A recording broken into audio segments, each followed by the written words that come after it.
तो आज के नए वीडियो में करेंगे क्लास 10th का चैप्टर 3 का VVI ऑब्जेक्टिव क्वेश्चन। जो हमारा चैप्टर का नाम है हिंद चीन में राष्ट्रवादी आंदोलन। क्या नाम है? हिंद चीन में राष्ट्रवादी आंदोलन। इसका आज हम लोग करेंगे ऑब्जेक्टिव क्वेश्चन इस वीडियो में। तो इस वीडियो में लास्ट तक बनेगा और वीडियो को पूरा देखेगा, क्योंकि इस वीडियो में बहुत से VVI प्रश्न करवाए गए हैं। तो चलिए हम लोग वीडियो का स्टार्ट करते हैं और करते हैं आज का ऑब्जेक्टिव क्वेश्चन।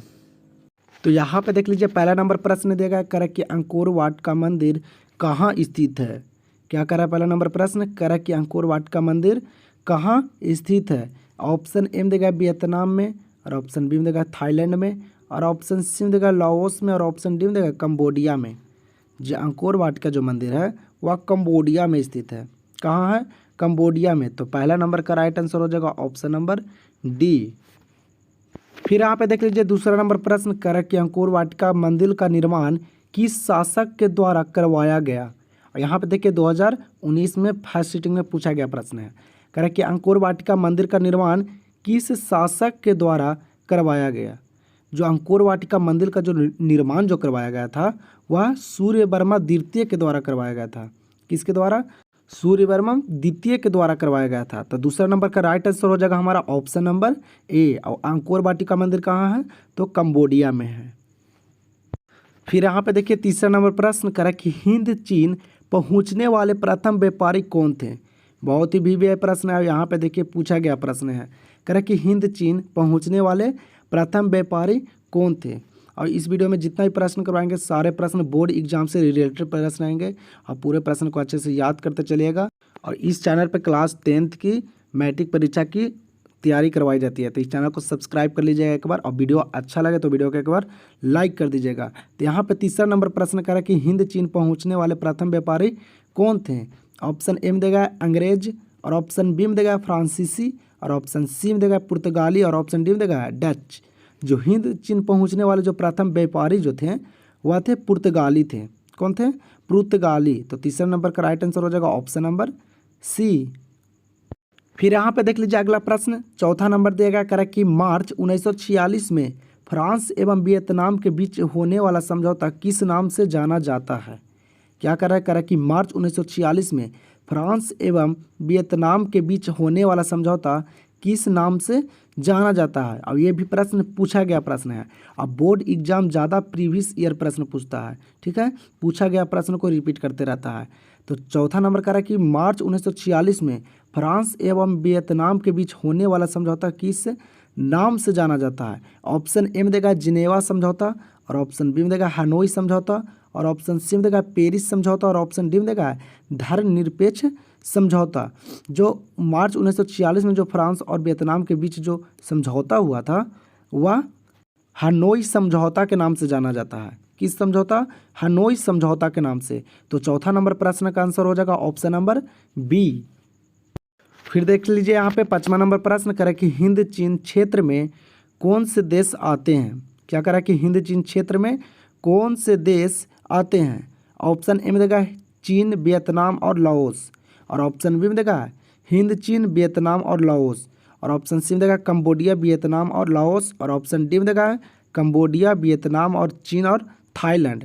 जो हिंद चीन क्षेत्र में जो देश आते हैं वह आते हैं कंबोडिया, वियतनाम और लाओस आते हैं। तो पांचवा नंबर प्रश्न का आंसर क्या होगा? Option number C. तो फिर यहाँ पे देखिए अगला प्रश्न, करें कि वियतनाम में टोकन फ्री स्कूल की स्थापना कब हुई थी।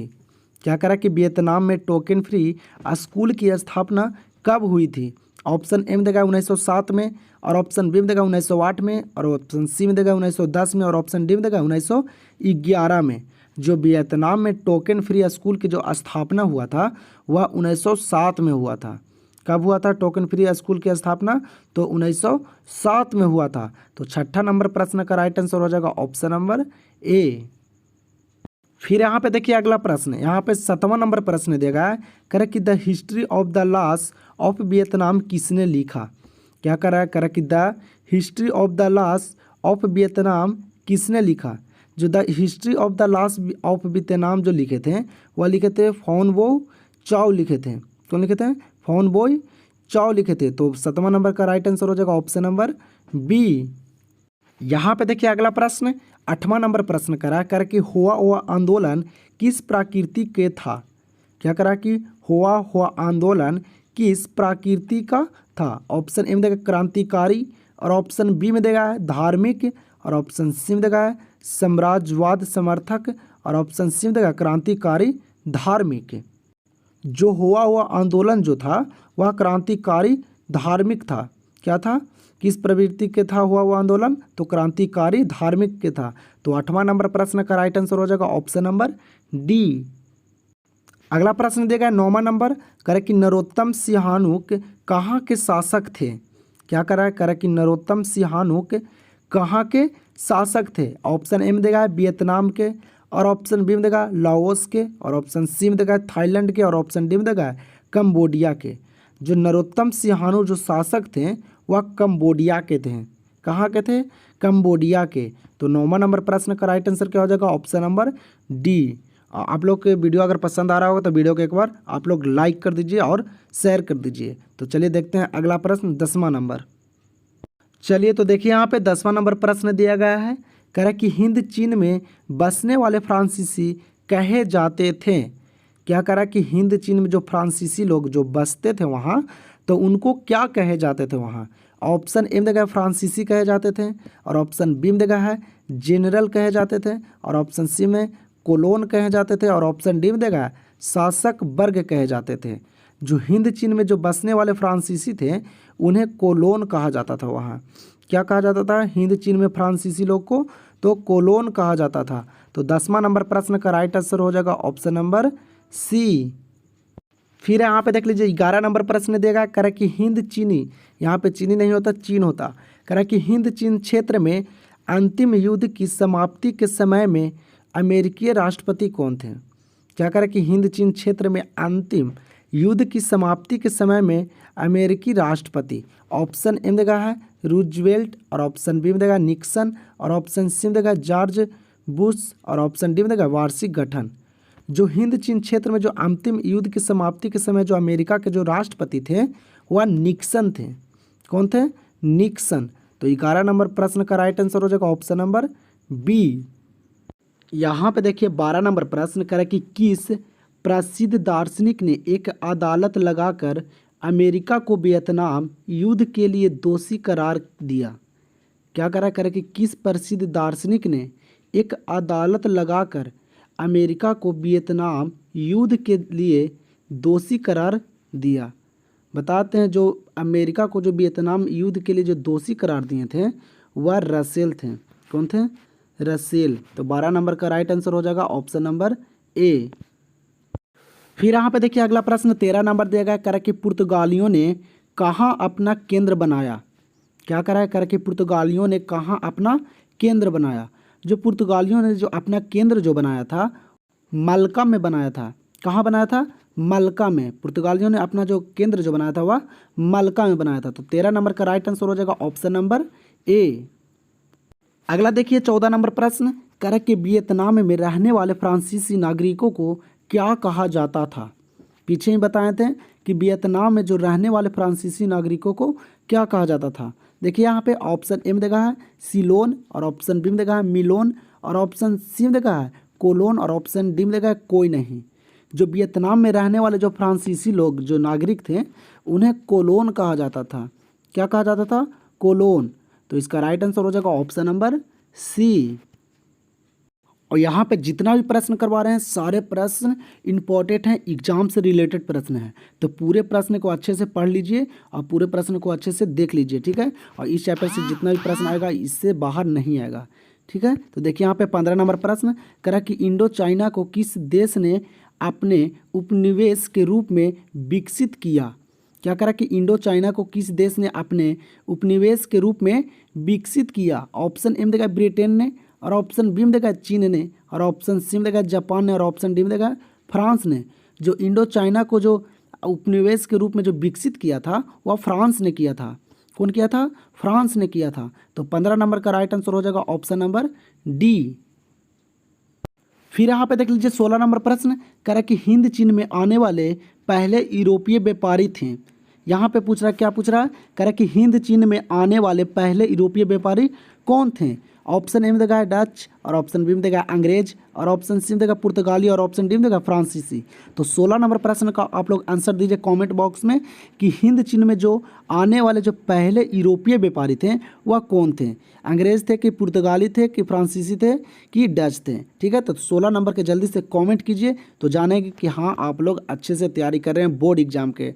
तो जल्दी से कॉमेंट कीजिए 16 नंबर प्रश्न का आंसर। तो देखिए यहाँ पे अगला प्रश्न 17 नंबर करा कि प्राचीन काल में वियतनाम पर किस सभ्यता संस्कृति का प्रभाव था? क्या करा कि प्राचीन काल में वियतनाम पर किस सभ्यता संस्कृति का प्रभाव था? ऑप्शन ए में देगा है चीनी, मतलब चीन का, ऑप्शन बी में देगा भारतीय, और ऑप्शन सी में देगा जापानी, और ऑप्शन डी में देगा मंगोल। जो प्राचीन काल में वियतनाम पर जो सभ्यता संस्कृति का जो प्रभाव था वह चीनी का था। किसका था? चीनी का। तो 17 नंबर का राइट आंसर क्या हो जाएगा? Option number A. फिर यहाँ पे देख लीजिए 18 नंबर प्रश्न करे कि हिंद चीन में कौन राष्ट्र शामिल नहीं था? बहुत ही वीवीआई प्रश्न है, बहुत बार पूछा भी है बोर्ड में। ठीक है, करे कि हिंद चीन में कौन राष्ट्र शामिल नहीं था? ऑप्शन ए में देगा वियतनाम, और ऑप्शन बी में देगा लाओस, और ऑप्शन सी में देगा चीन, और ऑप्शन डी में देगा कंबोडिया। जो हिंद चीन में जो राष्ट्र शामिल था वह वियतनाम शामिल था, लाओस शामिल था, और कंबोडिया शामिल था। ये तीनों देश शामिल थे। लेकिन यहाँ पे 18 नंबर प्रश्न करा कि हिंद चीन में कौन राष्ट्र शामिल नहीं था? जो हिंद चीन में जो राष्ट्र शामिल नहीं था वह चीन शामिल नहीं था। कौन नहीं शामिल था? चीन नहीं था शामिल। तो 18 नंबर का राइट आंसर क्या हो जाएगा? Option number C. और आप लोग को वीडियो पसंद आ रहा होगा तो वीडियो को एक बार लाइक कर दीजिए, और चैनल पर नए तो चैनल को सब्सक्राइब करके बेल आइकन को दबा दीजिए, क्योंकि इस पे क्लास 10th की तैयारी कराई जाती है। तो 19 नंबर प्रश्न यहाँ पे करा है, करे कि फ्रेंच इंडो चाइना की स्थापना किस वर्ष हुई? कहा करा है कि फ्रेंच इंडो चाइना की स्थापना किस वर्ष हुई? ऑप्शन ए में देगा 1802 में, और ऑप्शन बी में देगा 1858 में, और ऑप्शन सी में देगा 1883 में, और ऑप्शन डी में देगा 1887 में। जो फ्रेंच इंडो चाइना की जो स्थापना हुआ था वह हुआ था 1887 में हुआ था। कब हुआ था? 1887 में। तो 19 नंबर प्रश्न का राइट आंसर हो जाएगा ऑप्शन नंबर डी। अगला प्रश्न यहाँ पे 20 नंबर दिया गया, कह रहा है कि वियतनाम लोकतांत्रिक गणराज्य की स्थापना किस वर्ष हुई? क्या कह रहा है? कह रहा है कि वियतनाम लोकतांत्रिक गणराज्य की स्थापना किस वर्ष हुई? जो वियतनाम लोकतांत्रिक गणराज्य की जो स्थापना हुआ था वह हुआ था 1945 में। कब हुआ था वियतनाम लोकतांत्रिक गणराज्य की स्थापना?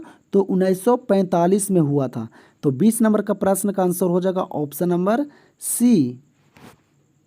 फिर यहाँ पे देखिए अगला प्रश्न करा कि कंबोडिया फ्रांस का संरक्षित राज्य किस वर्ष बना? क्या करा कि कंबोडिया फ्रांस का संरक्षित राज्य किस वर्ष बना? ऑप्शन ए में देगा 1862 में, और ऑप्शन बी में देगा 1863 में, और ऑप्शन सी में देगा 1873 में, और ऑप्शन डी में देगा 1874 में। जो कंबोडिया फ्रांस का जो संरक्षित राज्य जो बना था वह बना था 1863 में बना था। कब बना था? 1863 में। तो 21 नंबर प्रश्न का राइट आंसर क्या हो जाएगा? Option number B. अब बोर्ड एग्जाम में डेट बहुत से पूछता है, ठीक है, तो डेट को अच्छे से कंफर्म से याद कीजिएगा, क्योंकि बहुत से लेखन गड़बड़ा जाते हैं डेट में। ठीक है, यहाँ पे कह रहा है 22 नंबर कि वियतनाम का एकीकरण पूर्ण हुआ। क्या कह रहा है? कह रहा है कि वियतनाम का जो एकीकरण हुआ था वह कब पूर्ण हुआ था? ठीक है, जो वियतनाम का एकीकरण जो हुआ था वह हुआ था 1875 में हुआ था। अच्छे से याद कर लीजिएगा, वियतनाम का एकीकरण कब हुआ था? तो 1875 में हुआ था। तो 22 नंबर प्रश्न का राइट आंसर हो जाएगा ऑप्शन नंबर सी। और डेट को एकदम कंफर्म याद कीजिएगा, क्योंकि वहाँ बहुत मतलब डेट एग्जाम में पूछा जाता है और उसमें बहुत से बच्चे गड़बड़ा जाते हैं। अगला देखिए यहाँ पे 23 नंबर प्रश्न करे कि संयुक्त वियतनाम का गठन किस वर्ष हुआ?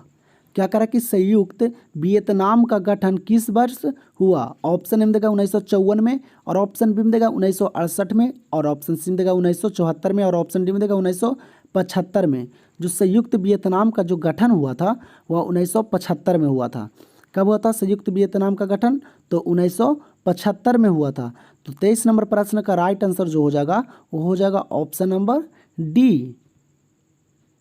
अगला प्रश्न देखिए यहाँ पे 24 नंबर कह रहा है कि जिनेवा समझौता कब हुआ? बहुत ही वीवीआई प्रश्न है। क्या कह रहा है कि जिनेवा समझौता कब हुआ? जो जिनेवा समझौता हुआ था वह कब हुआ था? ऑप्शन ए में देगा 1946 में, और ऑप्शन बी में देगा 1950 में, और ऑप्शन सी में देगा 1954 में, और ऑप्शन डी में देगा 1960 में। जो जिनेवा समझौता हुआ था वह 1954 में हुआ था। कब हुआ था? 1954 में हुआ था। तो 24 नंबर प्रश्न का राइट आंसर हो जाएगा ऑप्शन नंबर और सी। और जितना भी प्रश्न बता रहे हैं सारे प्रश्न भी है इंपॉर्टेंट प्रश्न है, तो पूरे प्रश्न को अच्छे से याद कीजिए। तो देखते हैं अगला प्रश्न। तो फिर यहाँ पे देख लीजिए 25 नंबर अगला प्रश्न कह रहा है कि अमेरिका ने रबड़ के बागान पर किस रसायन का छिड़काव किया? क्या कह रहा है कि अमेरिका ने रबड़ के बागान पर किस रसायन का छिड़काव किया? जो अमेरिका ने रबड़ के बागान पर जो रासायनिक छिड़काव किया था वह जहरीला किया था। क्या किया था? जहरीला। तो 25 नंबर का राइट आंसर हो जाएगा ऑप्शन नंबर ए। अगला प्रश्न देखिए यहाँ पे 26 नंबर कह रहा है कि हो ची मिन का शाब्दिक अर्थ क्या है? क्या कह रहा है कि हो ची मिन का शाब्दिक अर्थ क्या है? ऑप्शन ए में देखा है क्रांतिकारी, और ऑप्शन बी में देखा है सुधारक, और ऑप्शन सी में देखा है पथ प्रदर्शक, और ऑप्शन डी में देखा है दार्शनिक। जो हो ची मिन का जो शाब्दिक अर्थ है वह पथ प्रदर्शक है। क्या है हो ची मिन का शाब्दिक अर्थ? तो पथ प्रदर्शक। तो 26 नंबर प्रश्न का राइट आंसर हो जाएगा ऑप्शन नंबर सी। और अभी तक आप लोग इस चैनल को सब्सक्राइब नहीं किए तो चैनल को सब्सक्राइब करके वीडियो को एक बार लाइक कर दीजिए और चैनल को फॉलो कर लीजिए, क्योंकि इस चैनल पे बिहार बोर्ड मैट्रिक एग्जाम की तैयारी करवाई जाती है। तो मिलते हैं नेक्स्ट